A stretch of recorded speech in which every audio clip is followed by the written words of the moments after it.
Today is May the 12th. Are we supposed to remain as we are? Paul says that we should remain as we are. Let's read that passage. 1 Corinthians chapter 7, we'll start in verse 17 and read through 24. However that may be, let each of you lead the life that the Lord has assigned, to which God has called you. This is my rule in all the churches. Was anyone at the time of his call already circumcised? Let him not seek to remove the marks of circumcision. Was anyone at the time of his calling uncircumcised? Let him not seek circumcision. Circumcision is nothing, and uncircumcision is nothing, but obeying the commandments of God is everything. Let each of you remain in the condition in which you were called. Were you a slave when you were called? Don't be concerned about it. Even if you can gain your freedom, make the most of it. For whoever was called in the Lord as a slave is a freed person, belonging to the Lord, just as whoever was free when called is a slave, belonging to Christ. You were bought with a price. Don't become slaves of humans. In whatever condition you were called, brothers and sisters, there remain with God. So, in the previous passage, Paul said, are you single? Stay that way. Are you married? Stay that way. Now he says, were you circumcised or uncircumcised? Stay that way. And he finishes up saying, are you a slave? Were you a slave? Well, if you get the chance to be free, take it. But don't worry about it. You can stay that way. Now, Paul here does say very clearly, remain as you are. But elsewhere, in Philippians 3, verses 12 and 14, he says, press on, change, grow.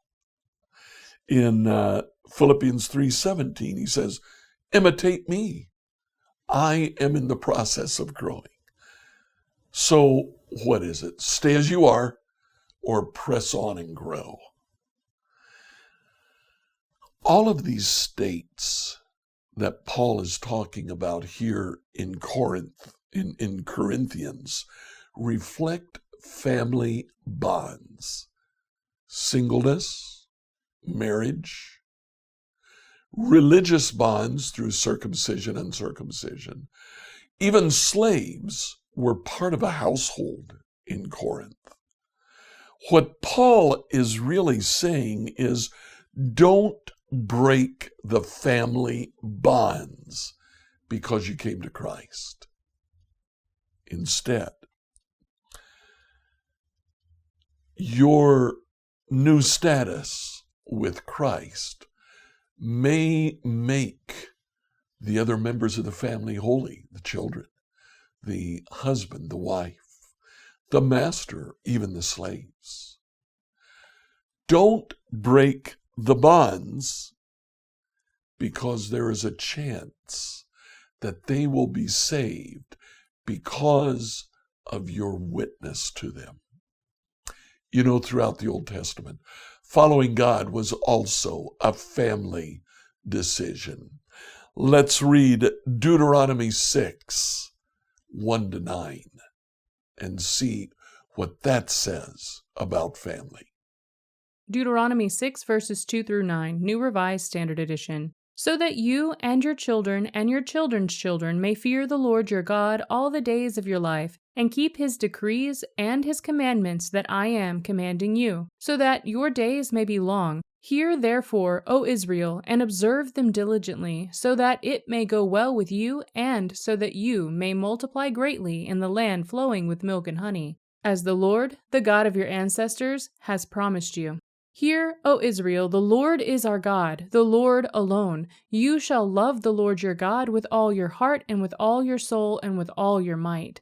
Keep these words that I am commanding you today in your heart.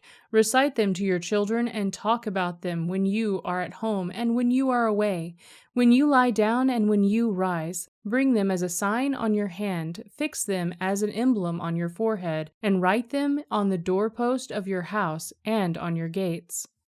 This passage is known as the Shema. A good Jew would repeat that 3 times a day at least. But if you'll notice in the passage, it says, do that so your children hear. Do that because it's important that your children participate in this. You know, most of the festivals in the Old Testament were family-oriented. Even the Passover, you would begin to do things, and the younger children would say, why are we doing this? Great opportunity to share how God freed us from Egypt. So what do we do about this today? Well, who in your family do you need to reach out to today? Scripture reading from the New Revised Standard Version by Emily Herrera.